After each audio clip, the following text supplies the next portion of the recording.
আমার আল্লাহ পাক রব্বুল আলামিন পবিত্র কোরআনে পাকের সূরা ফাতিহা অবতীর্ণ করলেন। আর বান্দা যখন নামাজের মধ্যে দাঁড়িয়ে যায়, আমার আল্লাহ বলে, ফেরেশতারা রে তোমরা কোথায়?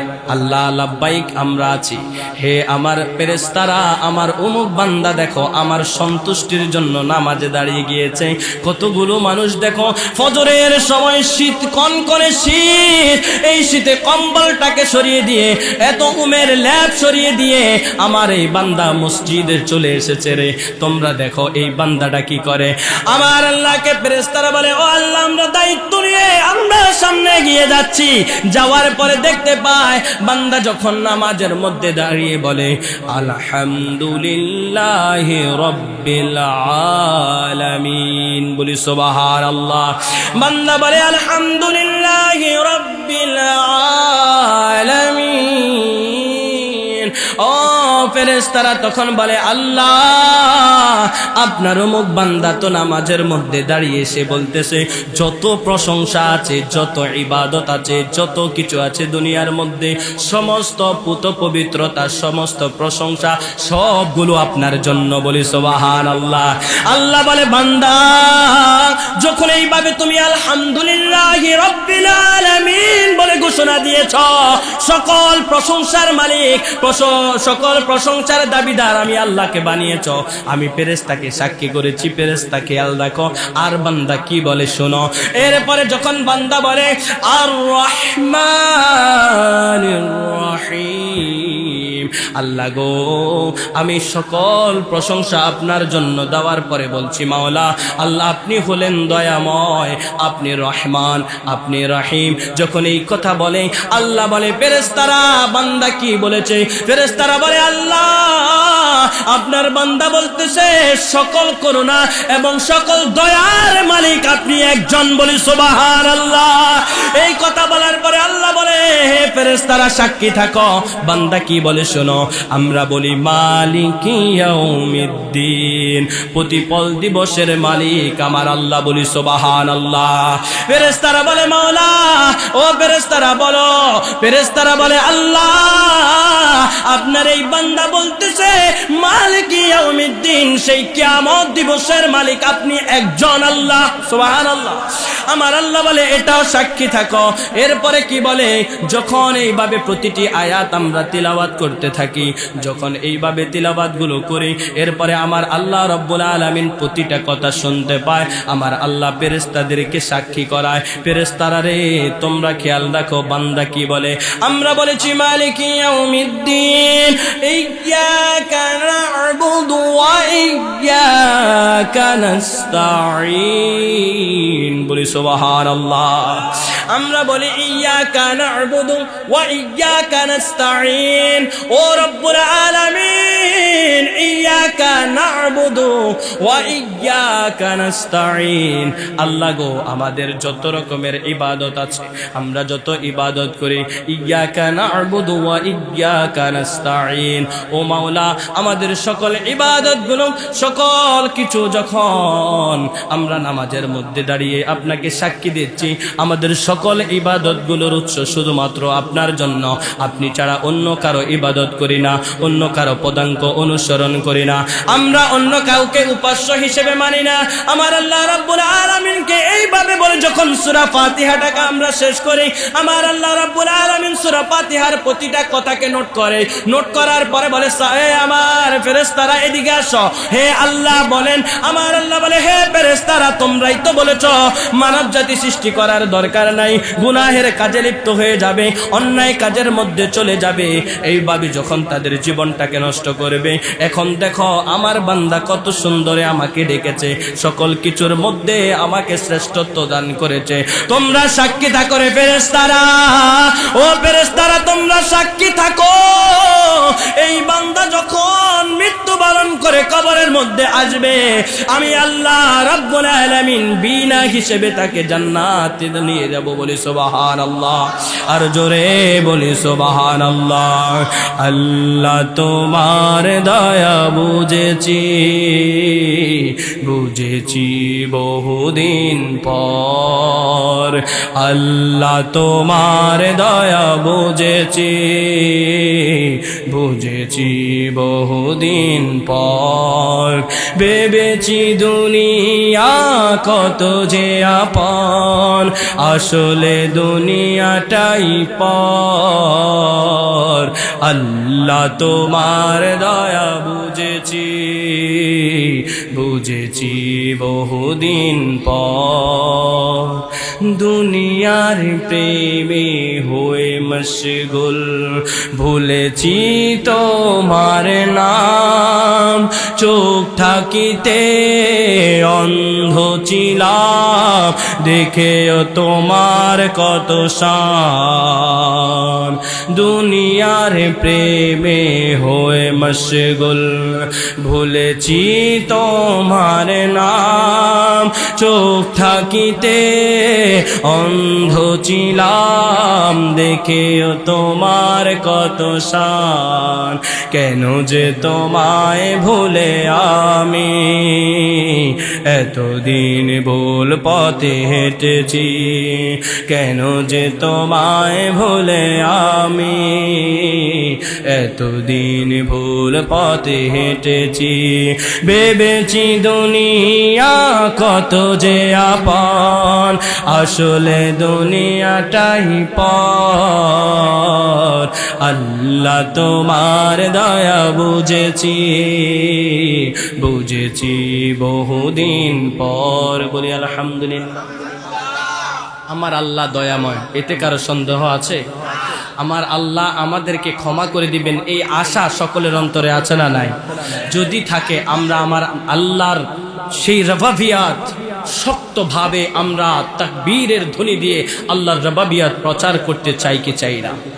আমরা আমার নবীর রিসালাতকে সর্বোচ্চ মাকামে নিয়ে আল্লাহর পরে আমার নবীর স্থান দিতে চাই কি চাই না? যদি চাই, নবীর দামান আমাদের ধরার দরকার আছে না নাই? তাফসীর ইবনে কাসিরের মধ্যে ইবনে কাসির রাহমাতুল্লাহি আলাইহি ডাক দিয়া বলে, ও জগতের মানুষেরা, আমার নবী তখন এই বৃদ্ধকে বলেছে, আপনি যদি এই পবিত্র কোরআনের সূরা জিলজালটা বেশি বেশি পাঠ করেন, একবার যদি পাঠ করেন, পবিত্র কোরআনকে পুরো খতম করলে যে সওয়াব পাওয়া যায় তার অর্ধেক সওয়াব আপনার আমল নামায় আমার আল্লাহ দিয়ে দিবে। বলি সুবহানাল্লাহ। আর যদি এই কোরআনের পবিত্র কোরআনের সূরা জিলজালকে 2 বার তিলাওয়াত করেন, আমার আল্লাহ পাক রব্বুল আলামিন আপনার আমলনামার মধ্যে পবিত্র কোরআনকে একবার খতম করলে যে সওয়াব পাওয়া যায়, ওই সওয়াবটা আপনার আমলনামার মধ্যে দিয়ে দিবে। বলে সুবহানাল্লাহ। আপনি আমল করবেন কম, কিন্তু ফজিলত পাবেন বেশি।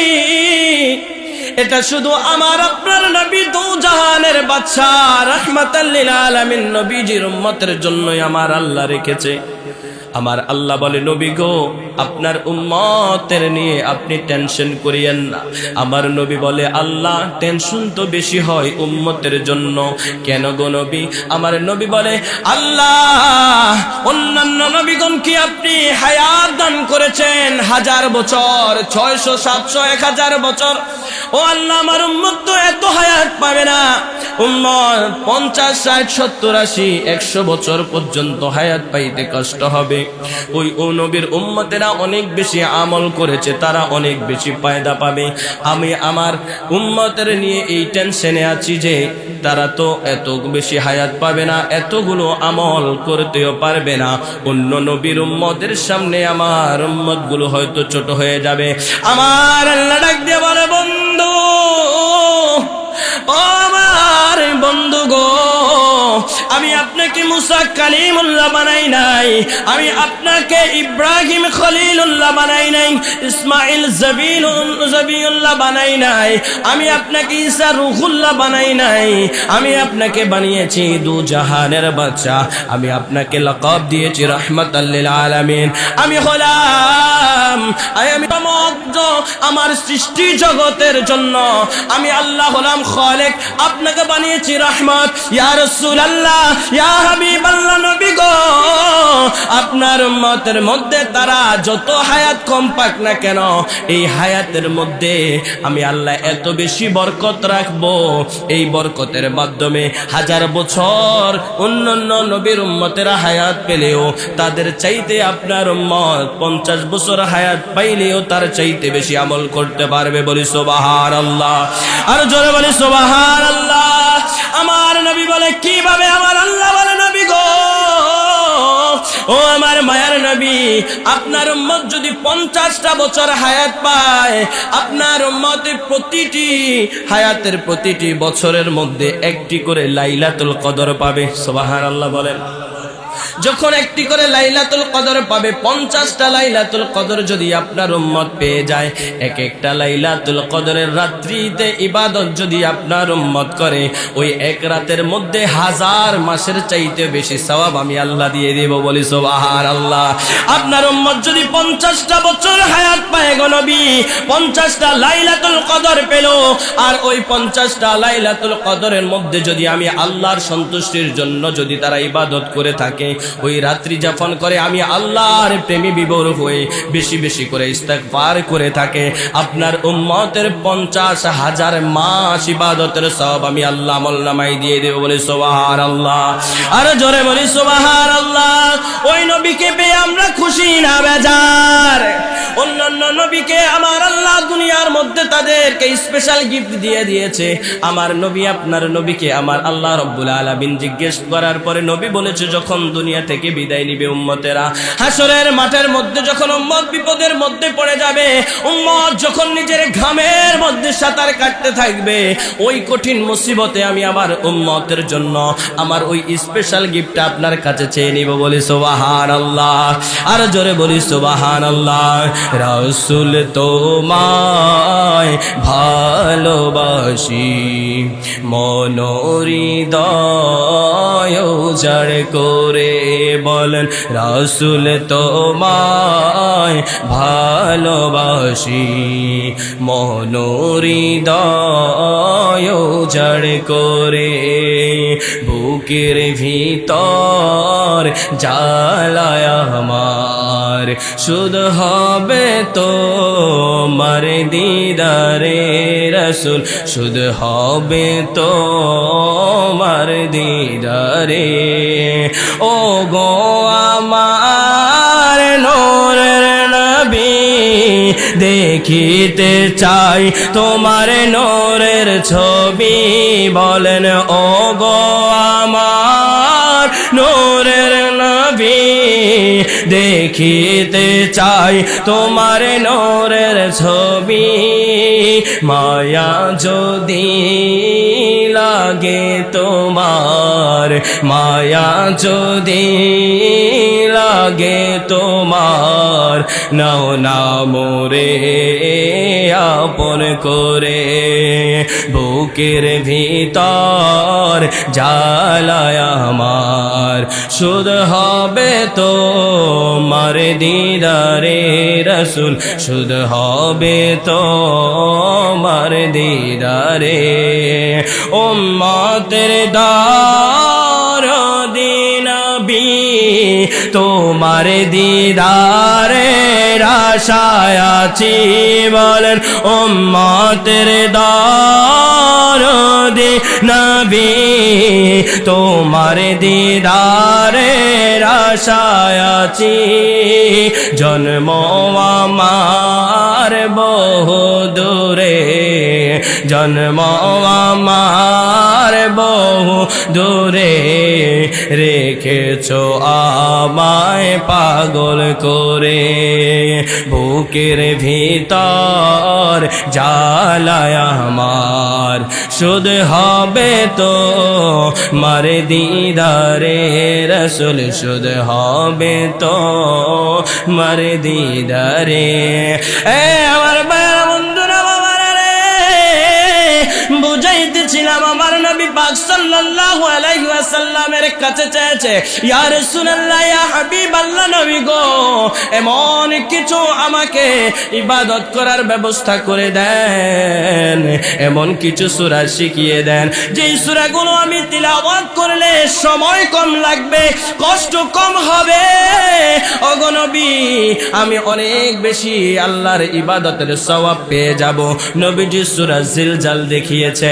এই সূরা জিলজাল কেন দেখানো হয়েছে? এই সূরার মধ্যে কি আছে এমন?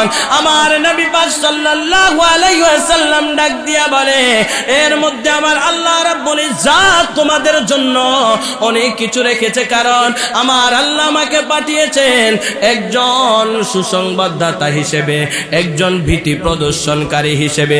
আবার আল্লাহ রাব্বুল আলামিন আমাকে পাঠিয়েছে, আর আমি তোমাদেরকে জানিয়ে দিচ্ছি, ইদা যুলজিলাতিল আরদু জিলজালাহা ওয়া আখরাজাতিল আরদু আসকালাহা।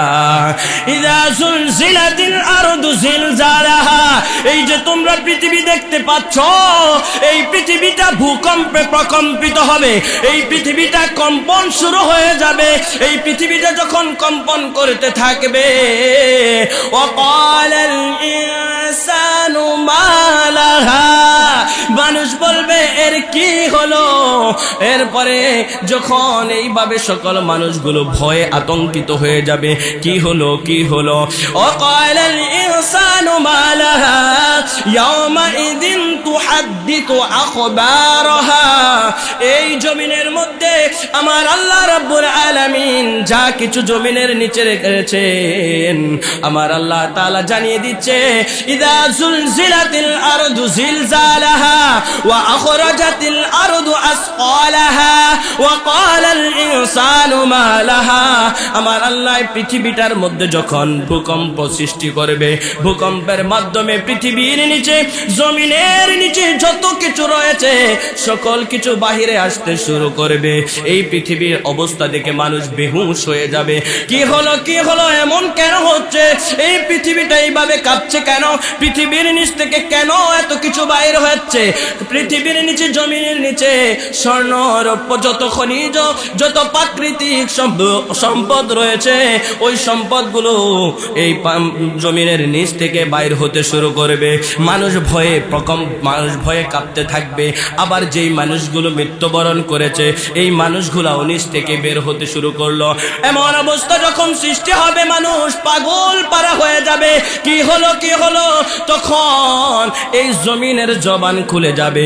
জমিন ডাক দিয়া বলবে, হে জগতের মানুষ, হে জগতের মানুষ রে, অন্যায় তো করেছিস, অনেক অন্যায় করেছিস, অন্যের মাথায় বাড়ি দিয়েছিস, অন্যের সম্পদ আত্মসাৎ করেছিস, এতিমের ঘাড় ধরে ধাক্কা দিয়ে ফেলে দিয়েছিস, এতিমের সম্পদ আত্মসাৎ করেছিস, অন্যায় অনাচার অবিচার করেছিস।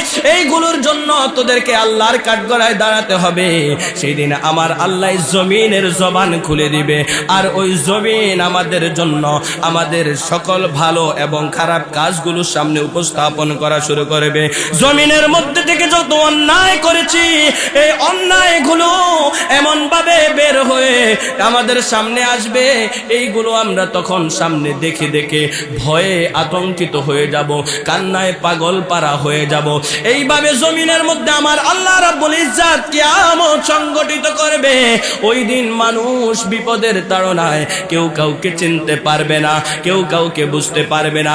এমন এক অবস্থা সৃষ্টি হবে, মা আয়েশা সিদ্দিকা রাদিয়াল্লাহু তাআলা আনহার সামনে আমার নবী দু জাহান যখন কিয়ামতের আলোচনা শুরু করলো, আয়েশা রে, কিয়ামত যেদিন সংগঠিত হবে, কারো শরীরে কোনো পোশাক আশাক কিছুই থাকবে না, মানুষ সব নিরবিচ্ছিন্ন ভাবে দৌড়াদৌড়ি ছুটাছুটি করবে।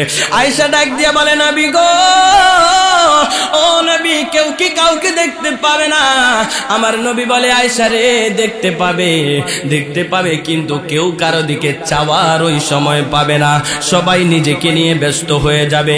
এই কঠিন মুসিবত থেকে উম্মত যদি উদ্ধার হতে চাও, আল আমরু বিল মারুফ ওয়া তানহাউনা আনিল মুনকার, যারা সৎ পথে আদেশ করে, অসৎ পথ থেকে নিষেধ করে, তোমরা তাদের অন্তর্ভুক্ত হয়ে যাও। বলি সুবহানাল্লাহ, আর জোরে বলি সুবহানাল্লাহ। কিয়ামত যেদিন সংগঠিত হয়ে যাবে, এই পৃথিবী ভূকম্পে প্রকম্পিত হবে, তার নিচ থেকে বোঝা বের হয়ে যাবে। তখন মানুষ যখন দেখবে সকল কিছু তো সামনে স্বর্ণের পাহাড় পড়ে আছে, সামনে কত জায়গা কত সম্পদ পড়ে আছে, মানুষ পাগল পারা হয়ে ছোটাছুটি শুরু করবে। আর ছোটাছুটি করতে করতে আল্লাহর কাছে বলবে, আল্লাহ এইসব আমরা কি দেখছি?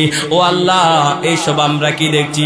যারা দুনিয়ার মধ্যে সম্পদের জন্য ভাইয়ের মাথায় আঘাত করে হত্যা করেছ, যারা সম্পদের জন্য হাতের টিপসই নিয়ে তোমরা তাদেরকে বাড়ি ছাড়া করেছ, যারা দুনিয়ার মধ্যে এই অর্থের জন্য এই সম্পদের জন্য ভাইয়ে বোনের সম্পর্ক আলাদা করেছ, তাদেরকে বলছি সেদিন তারা বলবে, হায় আফসোস, হায় আফসোস, আমরা এসব কি দেখছি? এটাই কি সেই স্বর্ণের খনি?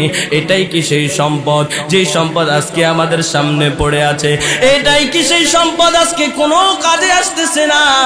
এই সম্পদগুলোর জন্য কি আমি আমার ভাইয়ের মাথায় বাড়ি দিয়েছি? আমাদের সমাজের মধ্যে ভাইয়ে ভাইয়ে জায়গা নিয়ে মারামারি করে কি করে না? করে কি করে না? আপনাদের এদিকে হয়তো করে না, আমাদের ওইদিকে করে, অনেক করে। আপনাদের এদিকে করে। ভাইয়ের সম্পদ ভাইয়ে আত্মসাৎ করে কি করে না?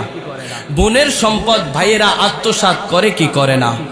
অপর ঘরের আরেকজন চাচা জ্যাঠা তাদের সম্পদ অন্যরা আত্মসাৎ করে কি করে না?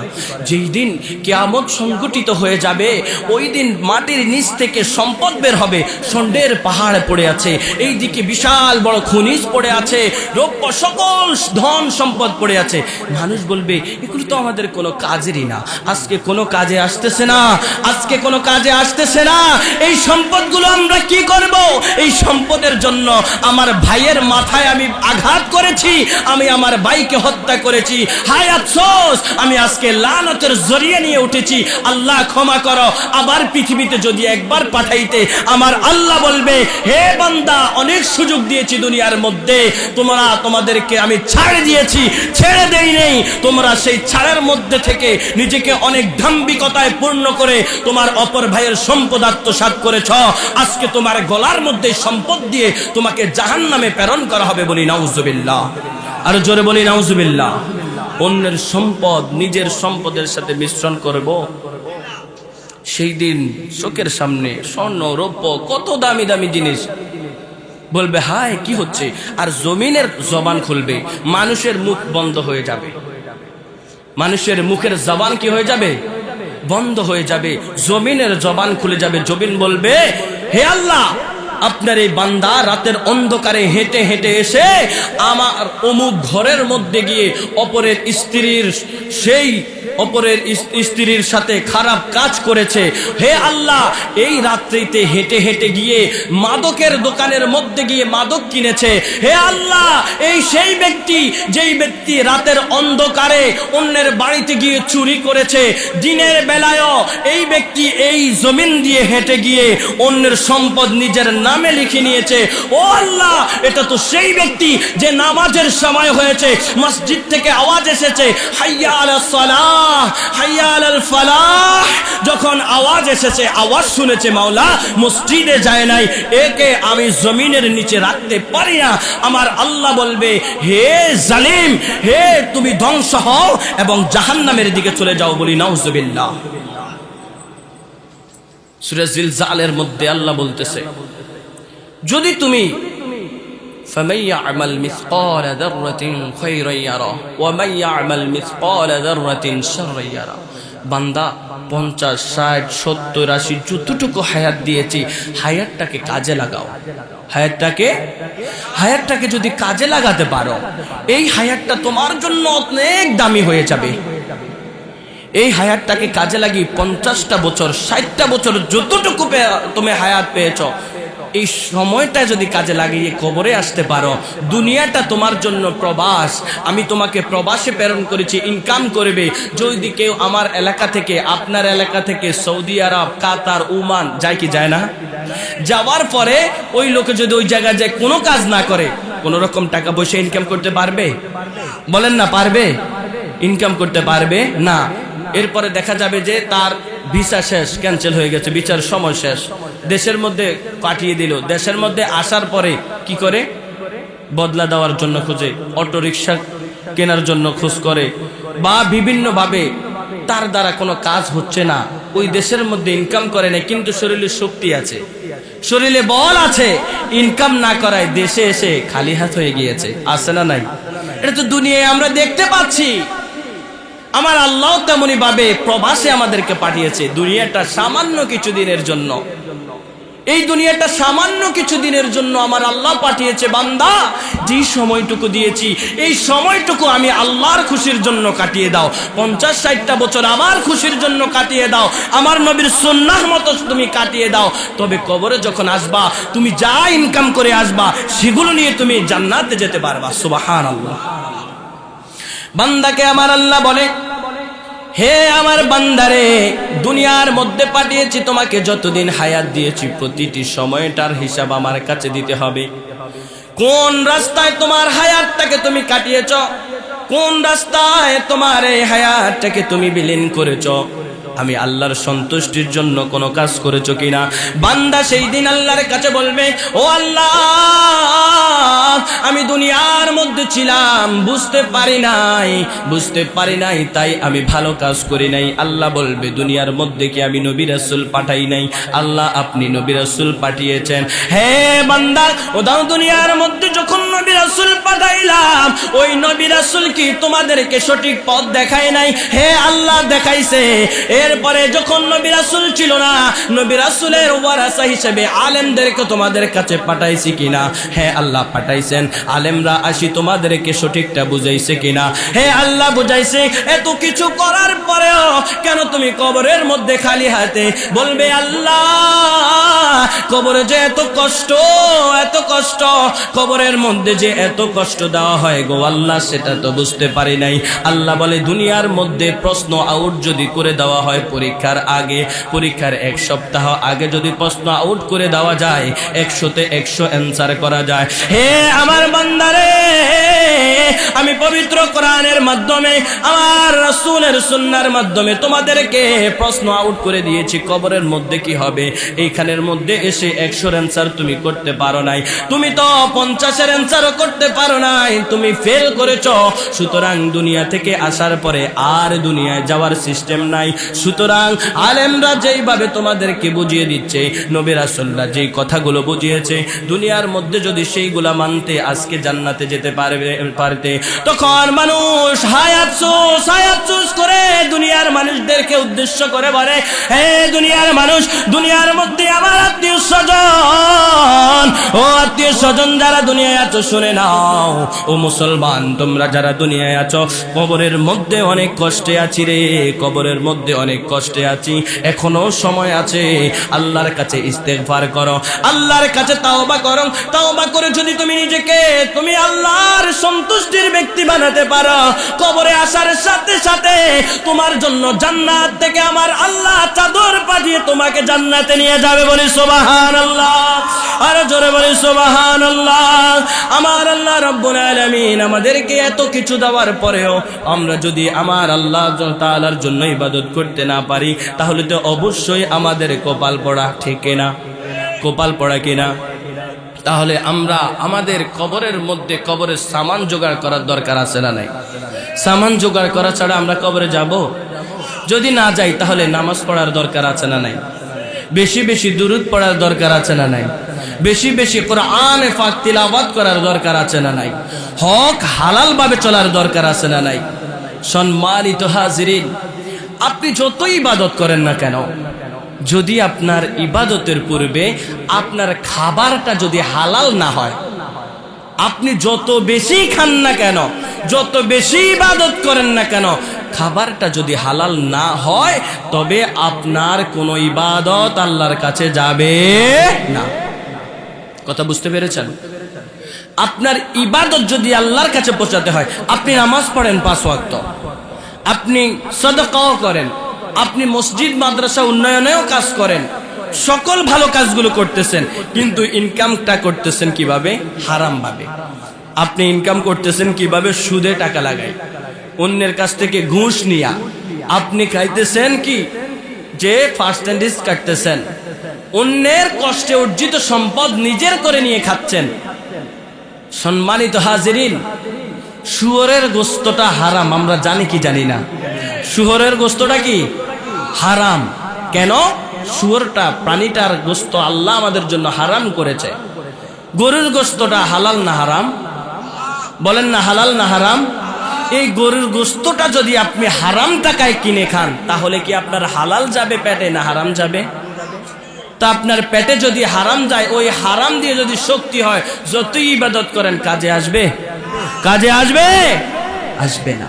সুতরাং আমাদেরকে হালাল ভাবে চলতে হবে, হালাল খাবার খেতে হবে। রাসূল পাক সাল্লাল্লাহু আলাইহি ওয়াসাল্লাম হাদিসে পাকের মধ্যে ডাক দিয়া বলে, উম্মত, এ আমার উম্মতেরা রে, দুনিয়ার মধ্যে আমার আল্লাহ তোমাকে পাঠিয়েছে সঠিকটা বুঝে আসার জন্য। দুইটা পথ দেখিয়ে দিয়েছে, জান্নাতের পথ এবং জাহান্নামের পথ। আমার আল্লাহ রাব্বুল আলামিন পবিত্র কোরআনের মধ্যে ডাক দিয়া বলে, ইয়া আইয়ুহান নাবিয়্যু ইন্না আরসালনাকা শাহিদান মুবাশশিরাও ওয়া নাযীরা। বলি সুবহানাল্লাহ। আমার আল্লাহ বলে, নবী গো, ও আমার মায়ার নবী, আপনাকে আমি দুনিয়ার মধ্যে প্রেরণ করেছি। ও নবী, আমি আপনাকে দুনিয়ায় পাঠিয়েছি সুসংবাদদাতা হিসেবে। কোন পথে চললে আমার বান্দা জান্নাতে যাবে, কোন পথটা আমার উম্মত যদি, আমার বান্দা যদি খেয়াল করে, কোন রাস্তায় চললে আমার বান্দা আমার রাখা সেই 8টা জান্নাতের যেই কোনো জান্নাতে প্রবেশ করতে পারবে, এই জিনিসটা আপনি জানাইয়া দেন। আমার নবী বলে, আমি সুসংবাদদাতা হয়ে তোমাদেরকে জানিয়ে দিচ্ছি, আল্লাহ রব্বুল ইজ্জত তোমাদের জন্য পবিত্র কোরআন রেখেছে। পবিত্র কোরআন যখন পড়তে যাবে, পবিত্র কোরআনের শুরুতে একটা সূরা, যেই সূরাকে বলা হয় উম্মুল কোরআন। সূরার নাম কি? সূরাকে কি বলা হয়? উম্মুল কোরআন, মানে কোরআনের মা। ওই কোরআনের মা সূরা, সূরাটির নাম হলো সূরা ফাতিহা। সবাই জানি কি জানি না? সূরা ফাতিহা পড়তে পারি কি পারি না? সূরা ফাতিহা আমরা সবাই পড়তে পারি কি পারি না? এই সূরা ফাতিহার মধ্যে কি আছে জানেন কি? আপনি এই সূরা ফাতিহা ছাড়া কোনো একটা রাকাত নামাজ আপনি পড়তে পারবেন না। এই সূরাটা আপনাকে অবশ্যই অবশ্যই পাঠ করতে হবে, নয়তো আপনার নামাজ হবে না। এই সূরাটের মধ্যে আমার আল্লাহ রাব্বুল ইজ্জত ডাক দিয়া বলে, ও জগতের মানুষেরা, তোমরা শুনে নাও, আমি যখন ফেরেশতাদেরকে ডাক দিয়ে বলেছি, ও আমার ফেরেশতারা রে, আমি দুনিয়ার মধ্যে মানব জাতি প্রেরণ করব, মানব জাতি পাঠাবো। ফেরেশতারা বলেছে, আল্লাহ মানব জাতি পাঠানোর দরকার নাই, আমরাই তো আছি, আমরাই আপনার ইবাদত করে, আমরাই আপনার পবিত্রতা ঘোষণা করে, ও আল্লাহ মানব জাতি প্রেরণ করবেন না। আমার আল্লাহ বলে, ফেরেশতাদেরকে সেই দিন বলেছি, ফেরেশতারা, আমি আল্লাহ যা জানি তোমরা তা জানো না। ও আমার ফেরেশতারা শুনে নাও, এই মানব জাতি আমি সৃষ্টি করব, আর সৃষ্টি করার পরে দেখবা কেন আমি সৃষ্টি করেছি। তারা গুনাহের কাজ করবে, অন্যায় কাজ করবে, খারাপ কাজ করবে, কিন্তু আমার এই বান্দা যদি যখন নিজের মধ্যে বুঝতে পারবে অন্যায় কাজ করেছে রে, যখনই আমি আল্লাহর কাছে তাওবা করবে, আমি আল্লাহ তাকে ক্ষমা করে দিব। বলি সুবহানাল্লাহ। আমার নবী পাক সাল্লাল্লাহু আলাইহি ওয়াসাল্লামের একজন সাহাবীর নাম হলো দাহিয়াতুল কলবি। এই সাহাবী একটি নয়, দুইটি নয়, প্রায় 100টি কন্যা সন্তানকে জীবন্ত কবর দিয়েছে। কয়টি? সেই আয়ামে জাহিলিয়ার যুগে যখন নারীরা জন্মগ্রহণ করত, তাদের কোনো সম্মান ছিল না। আজকে আমার দেশের নারীরা, তারা নিজেদেরকে পুরুষের সমান অধিকার খোঁজে কি খোঁজে না? অথচ আমার আল্লাহ রব্বুল আলামিন আমার নবীর মাধ্যমে জানিয়েছে, আমার নবী বলেছে, এক একজন নারী আমার নবীর কাছে তিনজন পুরুষের যেই আল্লাহ রব্বুল ইজ্জত সম্মান রেখেছে, ওই 3 জনের চাইতেও বেশি সম্মান একজন নারীর মধ্যে রেখেছে। একদিন আমার নবী পাক সাল্লাল্লাহু আলাইহি ওয়াসাল্লাম আলোচনা করছেন, সেইখানের মধ্যে এক ব্যক্তি বলে, ইয়া রাসূলুল্লাহ, ইয়া হাবিবাল্লাহ, নবী গো, ও আমার মায়ার নবী, আমার কাছে সবচাইতে বেশি সম্মান পাওয়ার যোগ্য কে? আমার নবী বলল তোমার মা। বলল ইয়া রাসূলুল্লাহ, এরপরে সম্মান পাওয়ার যোগ্য কে? বলল তোমার মা। এরপরে আমার কাছে সবচেয়ে সম্মান পাওয়ার যোগ্য কে? আমার নবী বলল তোমার না মা। চতুর্থবার যখন আবারও ওই সাহাবী বলল ইয়া রাসূলুল্লাহ, 4 নম্বরে আমার কাছে সবচাইতে বেশি সম্মান পাওয়ার মালিক কে? আমার নবী বলল তোমার বাবা। সুতরাং 3 বার কেন বলেছেন পূর্বে মায়ের কথা? দ্বিতীয়বার একবার বলে 2 বার বলে তো নবী শেষ করতে পারতেন। 3 বার কেন বলেছেন? হাদিসে পাকের চাইতে হাদিসগুলোকে গবেষণা করে মুহাদ্দিসে কেরামগণ বলতেছে আমার নবী পাক সাল্লাল্লাহু আলাইহি ওয়াসাল্লাম একজন মাকে প্রথম 3টা সম্মান দান করেছে। 1 নম্বরে কেন সম্মান দিয়েছে জানেন? 1 নম্বরে সম্মান হলো একজন মা 10 মাস 10 দিন একটি সন্তানকে পেটের মধ্যে ধারণ করতে হয়, কোনো বাবাকে করতে হয় না। এই জন্য নারীকে সম্মান দিয়েছে। আমার নবী বলে এরপরে দ্বিতীয়টা কেন বলেছি? দ্বিতীয়বার বলেছি কারণ হলো একজন মা যখন একটা সন্তান দুনিয়ার মধ্যে আগমন করে, যে প্রসব বেদনা সহ্য করতে হয়, যখন একটা সন্তান দুনিয়ার মধ্যে আসে, ওই মায়ের মতো কষ্ট এই পৃথিবীর আর কারো হয় না। ওই মা তখন আল্লাহর কাছে ডাক দিয়ে বলে আল্লাহ, এই সন্তানটাকে দুনিয়ায় দাও, কিন্তু আমার এই রূহটাকে তুমি নিয়ে যাও, আর সহ্য করতে পারি না। এই পাড়া প্রতিবেশী তোমরা যারা এসেছো রে, আমার গলায় ছুরি চালিয়ে দাও, আমি বাঁচতে চাই না, এত কষ্ট সহ্য করতে পারি না। সুতরাং এই সন্তান জন্ম দিতে মায়ের যে কষ্টটা হয়, এই কষ্টটা কোনো বাবাকে করতে হয় না। এই জন্য দ্বিতীয়বার আমার নবী মাকে সম্মান দিয়েছে। তৃতীয়বার কেন সম্মান দিয়েছে? আমার নবী পাক সাল্লাল্লাহু আলাইহি ওয়াসাল্লাম বলে তৃতীয়বার আমি সম্মান মাকে দিয়েছি কারণ 2 বছর 2.5 বছর একটা সন্তানকে মায় বুকের দুধ পান করাতে হয়। নিজের বুকের দুধটা যখন সন্তানকে পান করায়, কোনো বাবাকে করতে হয় না। এই জন্য তৃতীয়বারও আমি মায়ের কথা বলেছি। ইয়া রাসূলুল্লাহ, ইয়া হাবিবাল্লাহ, মায়ের নবী গো, আমার মা আমার কাছে এত দামি, হ্যাঁ তোমার কাছে এত দামি কারণ হলো এই মা জাতিকে আমার আল্লাহ রাব্বুল ইজ্জাত সম্মান দিয়েছে। যখন আইমে জাহিলিয়ার যুগ ছিল, ওই যুগে নারীদের সম্মান ছিল না। নারীরা যখন জন্মগ্রহণ করত, জীবন্ত নারীদেরকে মাটিতে পুঁতে ফেলা হতো। এই কাজের দায়িত্ব ছিল হযরত দাহিয়া কলবি রাদিয়াল্লাহু তাআলা আনহু, আমার নবীর জলিল কদর সাহাবী। ইসলাম গ্রহণের পূর্বে তিনি 100টা প্রায় নারীকে জীবন্ত কবর দিয়েছে। কবর দেওয়ার পরে যখন ইসলাম ধর্ম গ্রহণ করার জন্য মনে আশা জাগলো, আর তিনি মনে মনে বলতেছে হায় রে, ও আল্লাহ, আমি তো কত বড় অন্যায় করেছি, আমাকে কি আমার আল্লাহ রাব্বুল আলামিন ক্ষমা করবে কিনা? একে একে পবিত্র কোরআনে অনেক উদ্দেশ্য করে 3টা আয়াত আমার আল্লাহ রাব্বুল ইজ্জাত অবতীর্ণ করলো। প্রথম আয়াতে আমার আল্লাহ রাব্বুল আলামিন বলে, হে জগতের মানুষেরা রে, যদি কোনো ব্যক্তি মুসলমান হয়, বিধর্মী থেকে ইসলাম ধর্ম গ্রহণ করে, তখন তাদের পিছনের সকল গুনাহ আমার আল্লাহ ক্ষমা করে দেয়। বলি সুবহানাল্লাহ। দাহিয়া কলমি ডাক দিয়া বলে হায় রে, আমি কত বড় অন্যায় করেছি, কত বড় জুলুম করেছি, আমি 100টা নারীর জীবন কেড়ে নিয়েছি। সুতরাং এই আয়াত তো আমার জন্য না, যারা সাধারণভাবে অমুসলিম থেকে মুসলমান হয় তাদের জন্য।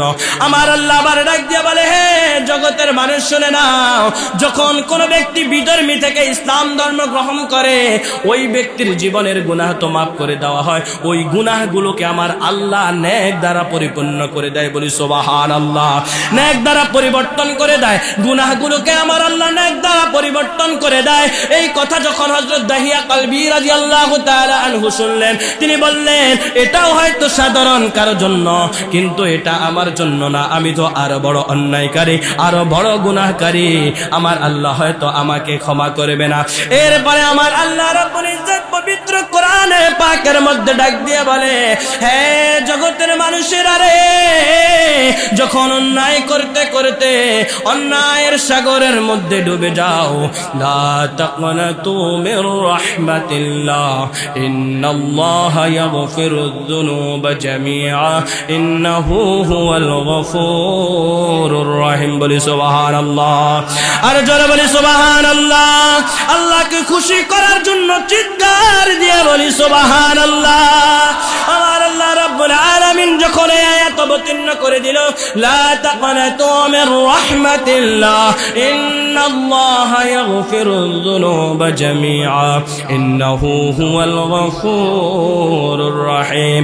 এ আমার বান্দারে, ও আমার বান্দারা শুনে নাও, যত তুমি গুনাহ করো না কেন, গুনাহ করতে করতে যদি গুনার সাগরের মধ্যে ডুবে যাও, গুনাহ করতে করতে যদি তুমি গুনাহের মধ্যে একেবারেই ডুবে চলে যাও, নিজের উপর থেকে আস্থা হারিয়ে ফেলো, যখনই তোমার মধ্যে বুঝ চলে আসে আমি গুনাহগার, তখনই আমি আল্লাহর কাছে তুমি তাওবা করো। আমি আল্লাহর রহমত থেকে নৈরাশ হয়ে যাইও না, আল্লাহর রহমত থেকে নৈরাশ হয়ে যাইও না। তুমি আমি আল্লাহর কাছে ক্ষমা চাও, আমি আল্লাহ রাব্বুল আলামিন সাথে সাথে তোমার জীবনের গুনাহগুলো মাফ করে দেব। বলি সুবহানাল্লাহ, আর জোরে বলি সুবহানাল্লাহ। এবার দাইয়াতুল কলবি রাদিয়াল্লাহু তাআলা আনহু সামনে আগালেন, বললেন হ্যাঁ এবার বুঝতে পেরেছি আমার মতো গুনাহগার কেউ আমার আল্লাহ ক্ষমা করবে। বলি সুবহানাল্লাহ। এরপরে দাইয়া কলবি আমার নবীর হাত মোবারকের মধ্যে হাত রেখে ইসলাম ধর্ম গ্রহণ করে আমার নবীর একনিষ্ঠ একজন সাহাবীতে রূপান্তরিত হয়েছে, আমার নবীর জলিল ও কদর সাহাবী হয়েছে। বলি সুবহানাল্লাহ। আমরা কি এখানে কেউ আছি যে 100টা খুন করছি? আমরা কি এখানে কেউ খুন করার কেউ আছি? আমরা কি জন্য আফসোস করছি? আমার আল্লাহ তো দয়াময়, আমার আল্লাহ রব্বুল ইজ্জাত শয়তানকে চ্যালেঞ্জ ছুড়ে দিয়েছিল। শয়তান বলে, আল্লাহ এতগুলো বছর আপনার ইবাদত করেছি, তার বিনিময়ে কিছুই দিবেন না? আপনি কি পাষাণ? আমার আল্লাহ বলে, আমি পাষাণ না, তুমি বলো কি চাও? বলে, আল্লাহ কিয়ামত পর্যন্ত হায়াত দাও। যাও, দিয়ে দিলাম। হে আল্লাহ, আমাকে প্রত্যেকটা পৃথিবীর যে কোনো প্রান্তে যখন ইচ্ছা তখন যাওয়ার সেই পাওয়ার দিয়ে দাও। আল্লাহ কয়, দিয়ে দিলাম। হে আল্লাহ, আরেকটা জিনিস চাই। কি চাও? আমি আদম সন্তানের রগে রগে যেন হাঁটতে পারি সেই পাওয়ার আমাকে দিয়ে দাও। আল্লাহ বলে, সেটাও দিলাম। এবার শয়তান বলে, আল্লাহ আপনার ইজ্জত ও জালালিয়াতের কসম খেয়ে বলছি, আল্লাহ আমি আপনার একটা বান্দাকেও আর জান্নাতে যেতে দিব না, আমি সবার রগে রগে হেঁটে সবাইকে জাহান্নামী বানিয়ে দিব। আমার আল্লাহ বলে, শয়তান চ্যালেঞ্জ করেছিস, তোকে আমি চ্যালেঞ্জ পুনরায় ছুড়ে দিলাম। আমি আমার ইজ্জত ও জালালিয়াতের কসম খেয়ে বলছি, আমার বান্দা যত বড় গুনাহ করুক না কেন, যখনই তার মধ্যে আসবে আমি গুনাহগার, আমি আল্লাহর কাছে হাত পেতে দিবে, দু চোখের পানি ছেড়ে বলবে, আল্লাহ আমি গুনাহ করেছি, ক্ষমা করে দাও। ক্ষমা চাইতে বান্দার দেরি হবে, আমি আল্লাহ ক্ষমা করতে দেরি করব না। চিৎকার দিয়ে বলি সুবহানাল্লাহ, আর জোরে বলি সুবহানাল্লাহ। আল্লাহর দয়ার জন্য আমরা চাই কি চাই না? আল্লাহর দয়াগুলো চাই কি চাই না? তাহলে আমাদের হালাল খেয়ে হালাল ভাবে আমাদের যদি জীবনটাকে গঠন করি, ইনশাআল্লাহ আশা করতে পারি যে আমার আল্লাহ আমাদের উপর দয়া করে ক্ষমা করে দিবেন। যত গুনাহ করেছি আমরা যদি একটু চোখের পাতাটা বন্ধ করে ভাবতে থাকি, আল্লাহ রাব্বুল আলামিন আমাদেরকে দয়া করেছেন। আল্লাহ আমি তো গুনাহগার, আজকে সারা দিনের কথাগুলো চিন্তা করলে কতগুলো গুনাহ করেছি, গুনার কথা চিন্তা করে যদি আল্লাহর কাছে তাওবা করি, আল্লাহ ক্ষমা করবে কি করবে না? আমার আল্লাহ বলে, যখন বান্দার মধ্যে অনুশোচনা চলে আসে, অনুশোচনা এসে বান্দা ভাবতে থাকে আমি গুনাহগার, এই সময় নিজেকে গুনাহগার বলে আত্মসমর্পণ করে যদি আমি আল্লাহর কাছে হাত বাড়ায়, ক্ষমা চায়, আমি আল্লাহ তার খালি হাত ফিরিয়ে দিতে আমার কাছে লজ্জা বোধ হয়। সুবহানাল্লাহ বলে। আমার আল্লাহ পাক রব্বুল আলামিন ফেরেশতাগণকে সেই দিন বলে দিয়েছে, ফেরেশতারা আমি মানুষ কেন সৃষ্টি করেছি সেটা তোমরা বুঝতে পারবে। মনে আসেনি সকলের? আমার আল্লাহ পাক রব্বুল আলামিন পবিত্র কোরআনে পাকের সূরা ফাতিহা অবতীর্ণ করলেন। আর বান্দা যখন নামাজের মধ্যে দাঁড়িয়ে যায়, আমার আল্লাহ বলে, ফেরেশতারা রে তোমরা কোথায়? আল্লাহ লাব্বাইক, আমরা আছি। হে আমার ফেরেশতারা, আমার অমুক বান্দা দেখো আমার সন্তুষ্টির জন্য নামাজে দাঁড়িয়ে গিয়েছে। কতগুলো মানুষ দেখো ফজরের সময় শীত, কনকনে শীত, এই শীতে কম্বলটাকে সরিয়ে দিয়ে, এত উমের ল্যাপ সরিয়ে দিয়ে আমার এই বান্দা মসজিদে চলে এসেছে রে। তোমরা দেখো এই বান্দাটা কি করে। আমার আল্লাহকে ফেরেশতারা বলে, ও আল্লাহ আমরা দায়িত্ব নিয়ে আমরা সামনে এগিয়ে যাচ্ছি, যাওয়ার পরে দেখতে পায় বান্দা যখন নামাজের মধ্যে দাঁড়িয়ে বলে আলহামদুলিল্লাহি রাব্বিল আলামিন, বলি সুবহানাল্লাহ। বান্দা বলে আলহামদুলিল্লাহি রাব্বিল আলামিন। ও ফেরেশতারা তখন বলে আল্লাহ, আপনার অমুক বান্দা তো নামাজের মধ্যে দাঁড়িয়ে এসে বলতেছে যত প্রশংসা আছে, যত ইবাদত আছে, যত কিছু আছে দুনিয়ার মধ্যে, সমস্ত পুত পবিত্রতা, সমস্ত প্রশংসা সবগুলো আপনার জন্য, বলি সুবহানাল্লাহ। আল্লাহ বলে বান্দা, যখন এইভাবে তুমি আলহামদুলিল্লাহি রাব্বিল আলামিন বলে ঘোষণা দিয়েছ, সকল প্রশংসার মালিক, সকল প্রশংসার দাবিদার আমি আল্লাহকে বানিয়েছ, আমি ফেরেশতাকে সাক্ষী করেছি, ফেরেশতা খেয়াল রাখো। আর বান্দা কি বলে শোনো।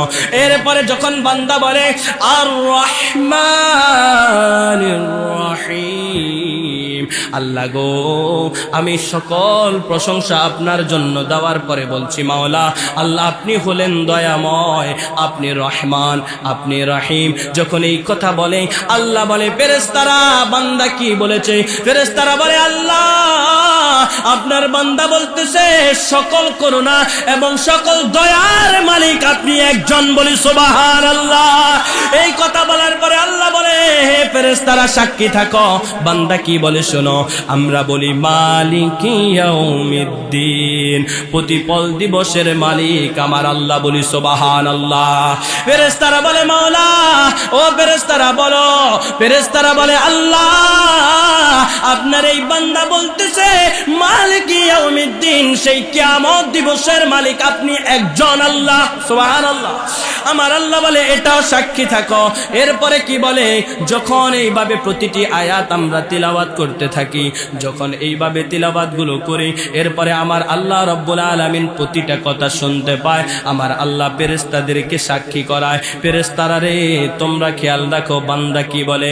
আমরা বলেছি মালিকি ইয়াউমিদ্দিন, ইয়্যাকা না'বুদু ওয়া ইয়্যাকা নাস্তাঈন, বলি সুবহানাল্লাহ।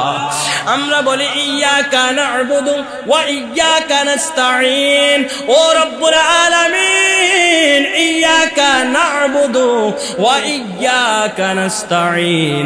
আল্লাহ গো আমাদের যত রকমের ইবাদত আছে, আমরা যত ইবাদত করি, ইয়্যাকা না'বুদু ওয়া ইয়্যাকা নাস্তাঈন, ও মাওলা আমাদের সকল ইবাদত গুলো, সকল কিছু যখন আমরা নামাজের মধ্যে দাঁড়িয়ে আপনাকে সাক্ষী দিচ্ছি, আমাদের সকল ইবাদত গুলোর উৎস শুধুমাত্র আপনার জন্য। আপনি ছাড়া অন্য কারো ইবাদত করি না, অন্য কারো পদাঙ্ক অনুসরণ করি না, আমরা অন্য কাউকে উপাস্য হিসেবে মানি না। আমার আল্লাহ রাব্বুল আলামিনকে এইভাবে বলে যখন সূরা ফাতিহাটাকে আমরা শেষ করি, আমার আল্লাহ রাব্বুল আলামিন সূরা ফাতিহার প্রতিটা কথাকে নোট করে, নোট করার পরে বলে হে আমার ফেরেশতারা এদিকে আসো। হে আল্লাহ বলেন, আমার আল্লাহ বলে হে ফেরেশতারা তোমরাই তো বলেছো মানব জাতি সৃষ্টি করার দরকার নাই, গুনাহের কাজে লিপ্ত হয়ে যাবে, অন্যায় কাজের মধ্যে চলে যাবে, এইভাবে যখন তাদের জীবনটাকে নষ্ট করবে। এখন দেখো আমার বান্দা কত সুন্দরে আমাকে ডেকেছে, সকল কিছুর মধ্যে আমাকে শ্রেষ্ঠত্ব দান করেছে। তোমরা সাক্ষী থাকো রে ফেরেশতারা, ও ফেরেশতারা তোমরা সাক্ষী থাকো। এই বান্দা যখন মৃত্যুবরণ করে কবরের মধ্যে আসবে, আমি আল্লাহ রাব্বুল আলামিন বিনা হিসেবে তাকে জান্নাতে নিয়ে যাব, বলি সুবহানাল্লাহ। আর জোরে বলি সুবহানাল্লাহ। আল্লাহ তোমার দয়া বুঝেছি, বুঝেছি বহুদিন পর, আল্লাহ তোমার দয়া বুঝেছি, বুঝেছি বহুদিন পর, ভেবেছি দুনিয়া কত যে আপন, আসলে দুনিয়াটাই পর, আল্লাহ তোমার দয়া বুঝেছি, বুঝেছি বহুদিন পর। দুনিয়ার প্রেমে হয়ে মশগুল, ভুলেছি তোমার নাম, চোখ থাকিতে অন্ধ ছিলাম, দেখেও তোমার কত শান। দুনিয়ার প্রেমে হয়ে মশগুল, ভুলেছি তোমার নাম, চোখ থাকিতে অন্ধ ছিলাম, দেখেও তোমার কত শান। কেন যে তোমায় ভুলে আমি এতদিন ভুল পথে হেঁটেছি, কেন যে তোমায় ভুলে আমি এতদিন ভুল পথে হেঁটেছি। ভেবেছি দুনিয়া কত যে আপন, আসলে দুনিয়াটাই পর। আল্লাহ তোমার দয়া বুঝেছি, বুঝেছি বহুদিন পর। বলি আলহামদুলিল্লাহ। আমার আল্লাহ দয়াময়, এতে কারো সন্দেহ আছে? আমার আল্লাহ আমাদেরকে ক্ষমা করে দিবেন এই আশা সকলের অন্তরে আছে না নাই? যদি থাকে আমরা আমার আল্লাহর সেই রবাবিয়াত শক্তভাবে আমরা তাকবীরের ধ্বনি দিয়ে আল্লাহর রবাবিয়াত প্রচার করতে চাই কি চাই না? আমরা আমার নবীর রিসালাতকে সর্বোচ্চ মাকামে নিয়ে আল্লাহর পরে আমার নবীর স্থান দিতে চাই কি চাই না? যদি চাই, নবীর দামান আমাদের ধরার দরকার আছে না নাই? নবী পাক সাল্লাল্লাহু আলাইহি ওয়াসাল্লাম সাহাবায়ে কেরামকে নিয়ে যখন বসতেন, সাহাবায়ে কেরাম আমার নবী পাক সাল্লাল্লাহু আলাইহি ওয়াসাল্লামের সামনে আদব নিয়ে বসে যাইতেন। নবীজি সাহাবায়ে কেরামকে পবিত্র কোরআন থেকে দর্শ দিতেন, সাহাবায়ে কেরামকে বুঝাতেন, আর সবাইকে যখন বুঝাইতো সাহাবায়ে কেরাম লিপিবদ্ধ করত। এইভাবে আমরা আমার নবীর হাদিস সুন্নাহগুলো পেয়েছি। বলি সুবহানাল্লাহ। আমার নবী পাক সাল্লাল্লাহু আলাইহি ওয়াসাল্লামের সুন্নাহ মুবারক যদি আঁকড়ে আমরা ধরতে পারি, আমার আল্লাহ রাব্বুল আলামিন আমাদের উপর সন্তুষ্ট হয়ে যাবেন। আল্লাহ তাআলা আমাদেরকে উপঢৌকন দিবেন, আমাদেরকে আমার আল্লাহ রাব্বুল আলামিন আল্লাহ তাআলা সেই কিয়ামত দিবসে আমার নবীর সুপারিশ নসিব করবে। বলি সুবহানাল্লাহ। হাদিসে পাকের মধ্যে এসেছে, যারা আমার আল্লাহর হয়ে যায় আমার আল্লাহ তাদের হয়ে যায়। বলি সুবহানাল্লাহ। আল্লাহর যারা দুনিয়ার মধ্যে আল্লাহকে সন্তুষ্ট করার জন্য দিনরাত কষ্ট করে, ফজরের নামাজের সময় ঠান্ডা পানি দিয়ে ওযু করে মসজিদে যায়, আমার আল্লাহ রাব্বুল ইজ্জাতের ভয়ে অন্যায় কাজ করে না, অন্যের সম্পদ আত্মসাৎ করে না, আল্লাহর ভয়ে অন্য পর নারীর দিকে তাকায় না, আল্লাহর ভয়ে অন্যের খারাপ বাদ কিছু চায় না, হিংসা করে না, লোভ করে না, অহংকার দেখায় না, দাম্ভিকতা নিয়ে সমাজের মধ্যে চলে না। আমার আল্লাহর জন্য যারা ফিদা হয়ে যায়, আমার আল্লাহ পাক রব্বুল আলামিন বলেন, লা খাউফুন আলাইহিম ওয়ালা হুম ইয়াহজানুন। বলি সুবহানাল্লাহ। যেই ব্যক্তিগুলো আমার বন্ধু হয়ে যায়, যারা আমি আল্লাহর সন্তুষ্টির জন্য জীবনকে উজাড় করে দেয়, এই ব্যক্তিগুলোর দুনিয়ার মধ্যে কোনো ভয় নাই, আখিরাতের মধ্যে কোনো ভয় নাই। বলি সুবহানাল্লাহ। আমার আল্লাহ পাক রব্বুল আলামিন আমাদের জন্য এমন সিস্টেম রেখেছে, যে সিস্টেমের মাধ্যমে আমরা আমার আল্লাহর কাছে যেতে পারি, আমার নবীর মাধ্যমে আল্লাহকে আমরা খোঁজ করে নিতে পারি। বলি সুবহানাল্লাহ। আল্লাহ রাব্বুল আলামিন হাদিসে কুদসির মধ্যে এসেছে, আমার আল্লাহ বলে, যখন কোন বান্দা আমার ইবাদত করতে করতে ইবাদত গুজার হয়ে আমি আল্লাহর সন্তুষ্টি অর্জন করে ফেলে, এই ব্যক্তিগুলা যখন আমাকে সন্তুষ্ট করে ফেলে, আমি আল্লাহর জন্য সকল কিছু উজাড় করে দেয়, এই ব্যক্তিগুলারও তারা আমার হয়ে যায়, আমি আল্লাহ তাদের হয়ে যাই। বলি সুবহানাল্লাহ। আমি তাদের সাথে এমন হয়ে যাই, ওই আমার ওই বান্দার চোখ হয়ে যায়, যেই চোখ দ্বারা আমার ওই বান্দা দেখতে পায়। বলি সুবহানাল্লাহ। আমার ওই বান্দার মুখ হয়ে যায়, যেই মুখ দ্বারা সে কথা বলে, আমি ওই বান্দার হাত হয়ে যাই, যেই হাত দ্বারা সে ধরে, আমি ওই বান্দার সাথে মিশে যাই। আর ওই বান্দা যতক্ষণই এই পবিত্র মুখ নিয়ে আমি আল্লাহর কাছে যা কিছু চাই, আমি আল্লাহ তাকে তাই দান করে দেই। বলি সুবহানাল্লাহ। আর জোরে বলি সুবহানাল্লাহ। ওই ব্যক্তিগুলা কারা? যারা দুনিয়ার মধ্যে খারাপ কাজের মধ্যে লিপ্ত হয় না, যখন তাদের সামনে অন্যায় কাজ আসে সেটাকে প্রতিহত করে। আমার নবী পাক সাল্লাল্লাহু আলাইহি ওয়াসাল্লাম বলে, যখন তোমরা অন্যায় দেখবা, অন্যায়গুলোকে দূর দূর করে তাড়িয়ে দিবা, অন্যায়ের কাছে দাঁড়িয়েও যাইবা না। অন্যায় করা তো দূরে থাক, অন্যায় হয় সেটাকেও পছন্দ করবে না। আন আবি সাঈদ খুদরি রাদিয়াল্লাহু তাআলা আনহু قال قال رسول الله সাল্লাল্লাহু আলাইহি ওয়াসাল্লাম মান রাআই মিনকুম মুনকারান, যখন তোমাদের সামনে কোনো অন্যায় কাজ দেখবা, অন্যায় কাজ তো তোমরা করবা না, যখন অন্যায় কাজ করতে দেখবা, ফালিয়ুগাইয়িরু বিয়াদিহি, তোমার হাত দ্বারা সেটাকে প্রতিহত করো। ফাইন লাম ইয়াস্তাতিউ, যদি তুমি এতে অপারগ হয়ে যাও, ফাবিলিসানিহি, মুখ দ্বারা প্রতিহত করো। ফাইন লাম ইয়াস্তাতিউ, যদি এতে অপারগ হয়ে যাও, ফাবিকলবিহি, তোমার অন্তর থেকে খারাপ কাজটাকে ঘৃণা করো। ওয়া যালিকা আদআফুল ঈমান, যদি এটা করতে পারো, তোমার মধ্যে যে দুর্বল হলেও ঈমান আছে এই জিনিসটা প্রমাণ হয়ে যাবে। বলি সুবহানাল্লাহ। আমার নবী পাক সাল্লাল্লাহু তাআলা আলাইহি ওয়াসাল্লাম ইমাম হাসান এবং ইমাম হুসাইনকে ডাক দিয়ে আনলেন। ইমাম হাসান রাদিয়াল্লাহু তাআলা আনহুর কপালের মধ্যে এবং মুখ মুবারকের মধ্যে চুম্বন করলো। বলি সুবহানাল্লাহ। কিছুক্ষণ পরে আমার নবী হযরত ইমাম হাসানকে এক পায়ের উপরে বসালেন, উরুর মধ্যে বসালেন। এরপরে আমার নবী পাক হযরত ইমাম হুসাইনকে ডেকে গলার মধ্যে চুম্বন করেছিল। বলি সুবহানাল্লাহ।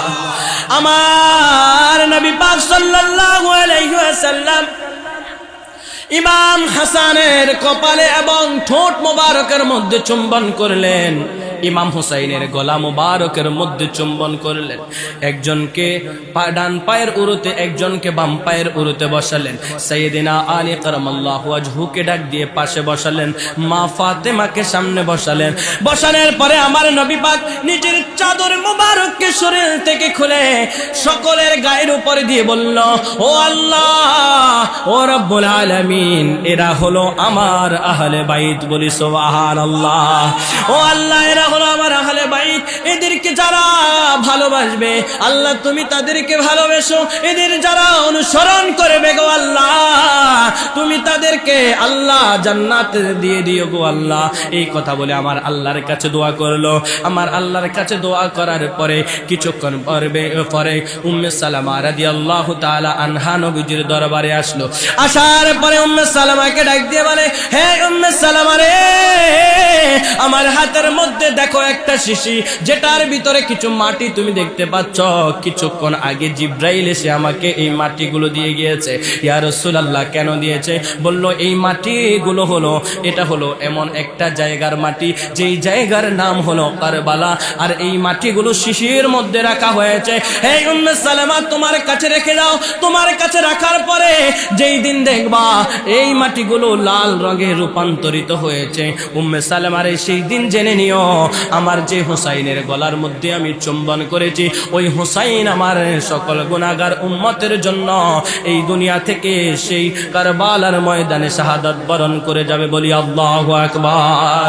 আমার নবী পাক সাল্লাল্লাহু আলাইহি ওয়াসাল্লাম আগ থেকে উম্মে সালামাকে জানিয়ে দিল, যেই দিন এই মাটিগুলো দেখবে লাল হয়ে গেছে, সেই দিন বুঝে নিবে আমার হুসাইন আর দুনিয়ার মধ্যে নাই, আমার হুসাইন এই দুনিয়া থেকে বিদায় নিয়েছে। বলি আল্লাহু আকবার।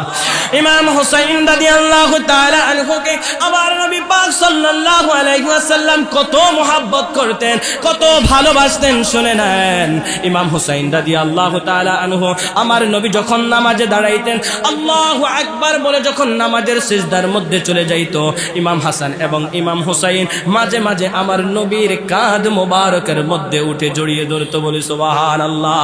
আমার নবী পাক সাল্লাল্লাহু আলাইহি ওয়াসাল্লাম অনেকক্ষণ পর্যন্ত সিজদার মধ্যে থাকতো। আমার আল্লাহর কাছেও এই জিনিসটা অনেক পছন্দ ছিল।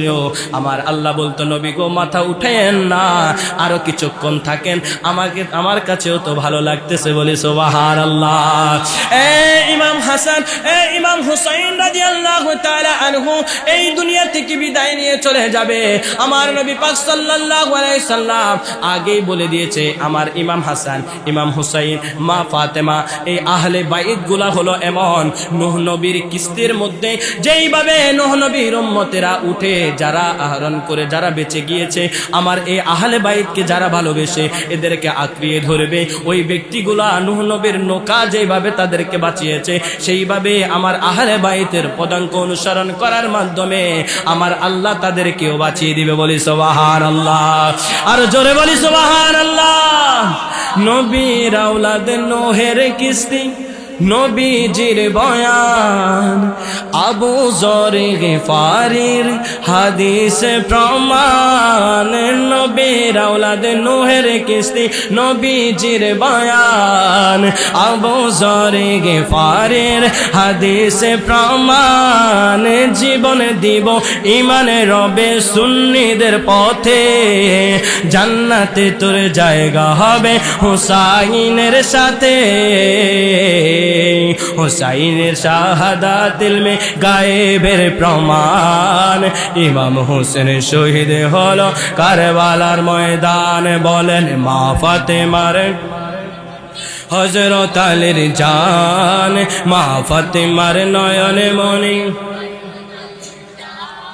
ইমাম হোসেন শহীদ হলো কারবালার ময়দান, দয়াল নবীর জবানে কারবালার বয়ানে, দয়াল নবীর জবানে কারবালার বয়ানে, ইমাম হাসান শহীদ হবে হাদিসে প্রমাণ, ইমাম হোসেন শহীদ হলো কারবালার ময়দান, ইমাম হোসেন শহীদ হলো কারবালার ময়দান, লাল রঙের পোশাক হতে মাটি নিল হাতে, এই মাটির কাহিনী হবে হুসাইনের সাথে, লাল রঙের পোশাক হতে মাটি নিল হাতে, এই রঙের কাহিনী হবে হুসাইনের সাথে, চিমার যখন করবে জবাই নিজের হাতে, মাটি রক্ত হয়ে মিলবে